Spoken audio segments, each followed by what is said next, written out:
తెలుగు రాష్ట్రాల్లో నైరుతి రుతుపవనాలు చురుకుగా కదులుతున్నాయి. రెండు రాష్ట్రాల్లో చెదురుముదురుగా వర్షాలు పడుతూనే ఉన్నాయి. తెలంగాణలోని పలు జిల్లాల్లో ఈదురుగాలులతో కూడిన వర్షం కురుస్తుంది. తెలుగు రాష్ట్రాల్లో నైరుతి రుతుపవనాలు బలంగా కొనసాగుతున్నాయి. పలు జిల్లాల్లో జోరుగా వర్షాలు కురుస్తున్నాయి. అక్కడక్కడ భారీ వర్షాలు కూడా పడుతున్నాయి.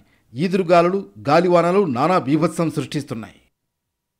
పెద్దపల్లి జిల్లా మంథని మండలంలో ఈదురుగాలులకు భారీ వృక్షాలు నేలకూలాయి. గాలులకు తోడు ఉరుములు మెరుపులతో పిడుగులు పడడంతో ప్రజలు భయాందోళనకు గురయ్యారు. ఉప్పట్ల గ్రామంలో గాలి దుమారానికి ఓ తాటి చెట్టు విరిగి ఓ ఇంటిపై పడింది. ముత్తారం మండలంలో చెట్లపై పిడుగులు పడ్డాయి. వేములవాడ రూరల్ మండలం వెంకటాంపల్లి గ్రామంలో పిడుగుపడి ఓ గేదె చనిపోయింది. పొలం వద్ద చెట్టు కింద గేదెను కట్టేసి ఉంచగా సాయంత్రం పిడుగుపడి చనిపోయినట్లు బాధిత రైతు పసునూరి పరశురాములు తెలిపాడు. మర్రిపల్లి గ్రామంలో తాటి చెట్టుపై పిడుగుపడడంతో చెట్టు కాలిపోయింది. జగిత్యాల జిల్లా కోరుట్లలో మోస్తరు వర్షం కురిసింది. పట్టణ శివారు మాదాపూర్ కాలనీలో పిడుగుపడి తాటి చెట్లు కాలిపోయాయి. డెల్టా శ్రీహరి పంచతులసి ప్యాకెట్ తో పాటు చప్పరించే టాబ్లెట్స్ ఫ్రీగా ఇస్తున్నారు. డెల్టా శ్రీహరి పంచతులసి ఇప్పుడు అన్ని మెడికల్ షాపుల్లో లభిస్తుంది. సుల్తానాబాద్ మండలంలో వర్షం కురిసింది.